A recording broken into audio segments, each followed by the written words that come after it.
விஜயண்ணா, நான் ஒரே ஒரு கோரிக்கை மட்டும் வைக்கிறேண்ணா, நிறைவேற்றுவீங்களா? நீங்கள் சிஎம் ஆனா நீங்கள் ஜெயிச்சிடுவீங்க.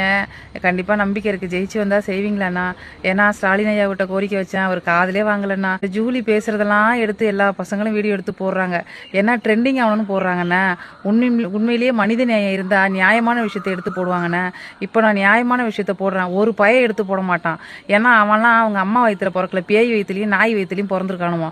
அதனால நான் சொல்கிற வழிலாம் ஜூலி வீடியோ எடுத்து போட்ட அனைத்து விஜய் ரசிகர்களுக்கும் புரியாதுண்ணா. சரிங்களாண்ணா? என்ன தெரியுமாண்ணா, பெண்களுக்கு நான் டெலிவரி பார்க்கும்பொழுது ஜிஹெச்சில் நான் பிள்ளைய முக்கும் பொழுது நான் அந்த வழியில் தெரியாதுண்ணா, கிழிச்சு விட்டா முக்குறாங்க பார்த்தீங்களா, அது அந்த வழியில் தெரியாது, கிழிச்சு விட்டா. ஆனால் அந்த தைக்கும் பொழுது கொஞ்சம் மரப்பூசி போட்டு தைக்க சொல்லுங்கண்ணா, தயவு செஞ்சு. சின்ன ப்ராசஸ் தான்ண்ணா, மரப்பூசி போட்டு தைக்கலாம். ஒரு டாக்டரே என்னோட லைவ்லவும் சொன்னார், அது ஒரு சின்ன ப்ராசஸ், மரப்பூசி போட்டு தைக்கலான்னு. ஆனால் அதை அவங்க பண்ண மாட்டாங்கண்ணா, அவங்க துணியை தைக்கிற மாதிரி தைக்கிறாங்கண்ணா. அவங்க ஏதாவது அந்த பிரசவிக்கிற பெண்கள் ஏதாவது கேட்டால் என்னடி எழுத்து பேசுகிற அப்படின்னு சொல்லி வேகமாக தைக்கிறாங்கண்ணா. அப்படியே குத்தி குத்தி ஊசியால். பாவம் தானேண்ணா. அந்த செவிலியர்களுக்கும் பொம்பளை பிள்ளை இருக்குது, அவளுகளும் அப்படி தான் பெற்றிருப்பாளுங்க. ஆனால் அவ்வளோ கொடுமைப்படுத்துகிறாளுங்கண்ணா. அந்த மாதிரி செவிலியர்களை வேலையை விட்டு தூக்கணும். இந்த ஒரு விஷயத்துக்கு மட்டும் கையெழுத்து போடுங்கண்ணா. நீங்கள் தானே பெண்கள் மனசில் தெய்வமே, சத்தியமாக சொல்கிறேன். ரெண்டாவதுண்ணா, அவங்க உறுப்பில் ஒரு பொருள் வைக்கிறாங்க கர்ப்பப்பைக்குள்ளன்னா, அது அவங்ககிட்டே சொல்கிறது இல்லைண்ணா. நான் சொல்கிறது பொய்யா இருந்தால் நீங்கள் வேணா ஜிஹெச்சில் டெலிவரி ஆன எல்லா பொண்ணுங்கள்ட்டையும் கேளுங்க, ரத்த கண்ணீர் வடிப்பாங்கண்ணா. அதே மாதிரி காஃபர்ட்டி போட்டால் அவங்ககிட்ட சொல்கிறது இல்லை. அதை நான் ஹஸ்பண்டுக்கிட்ட கேட்கணும், அந்த பொண்ணுக்கிட்ட கேட்கணும், குடும்பத்தில் கேட்கணும்னா கேட்குறது இல்லை. காஃபர்ட்டி கேட்காமலே போடுறாங்கண்ணா. தயவு செஞ்சு மரப்பூசி போட்டு தைக்கணும்ண்ணா.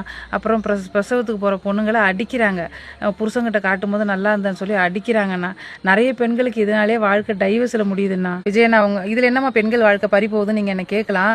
அதாவது அந்த கிழிச்சு விட்றாங்க பார்த்தீங்களாண்ணா, அது வந்து திரும்பி சரியாக தைக்கிறது இல்லை. திரும்பி அந்த பொண்ணுங்க போய் கேட்டாலும் ஒரு பேஸ்ட் மாதிரி போட்டு ஒட்டுறாங்க, அதுவும் திரும்பி துண்டு மாதிரி துண்டு போயிடுது. அதனால அவங்க கணவர்கள் வந்து என்னன்னா, உனக்கு ரொம்ப லூஸாக இருக்குது, உங்க கூட தாம்பரத்தை உறவுல ஈடுபடும் போது எனக்கு பிடிக்கிறது இல்லை அப்படின்னு அஃபேருக்குள்ளே போயிடுறாங்க, கள்ளக்காதல் வச்சுக்கிறாங்க. நீ வரதட்சணை கொண்டு வரல, உனக்கு கேட்க ரைட்ஸே இல்லை, உங்க கூட ஒன்றா இருக்கு, எனக்கு பிடிக்கலன்னு சொல்கிறாங்கண்ணா.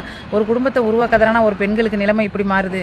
அவங்க வீட்டில் இருக்கும்போது நல்லா தானே இருக்காங்க, கல்யாணம் பண்ணி போகிறதுனால தானே அந்த பெண்கள் பிள்ளை பெற்றுக்கிறதுனால தானே உடம்புல அவ்வளோ மாற்றம். அந்த மாற்றத்தினால இங்கே நிறைய ஹஸ்பண்ட் விட்டுட்டு போகிறாங்க, டைவர்ஸ் கேட்குறாங்க, அஃபேரில் போகிறாங்க. எல்லா ஆண்களையும் சொல்லலை, ஆனால் நிறைய பெண்கள் வாழ்க்கை அதனால கெட்டு போகுது. தயவு செஞ்சு பிரசவிக்கும் போது மரப்பூசி போட்டு தைக்க சொல்லுங்கள், சரியாக தைக்க சொல்லுங்கள். பிரசவத்தின் போது அந்த செவிலியர்கள் அந்த பெண்களை அடிக்கக்கூடாதுன்னு, கெட்ட வார்த்தை அவதூறாக பேசக்கூடாது. அந்த மாதிரி நர்ஸெல்லாம் வேலையை விட்டு பணி நீக்கம் பண்ணுங்கண்ணா. இந்த ஒரு கோரிக்கையை செஞ்சிட்டிங்கன்னா பெண்களுக்கு நீங்கள் தானே தெய்வம், நீங்கள் தான் கடவுள்னா. சரிங்களா? பெண்கள் ஓட்டே உங்களுக்கு தானே. நான் சொல்கிறேன், செய்வீங்களாண்ணா? தளபதி விஜய் அவங்களே உங்ககிட்ட தான் நான் கேட்குறேன், செய்வீங்களா?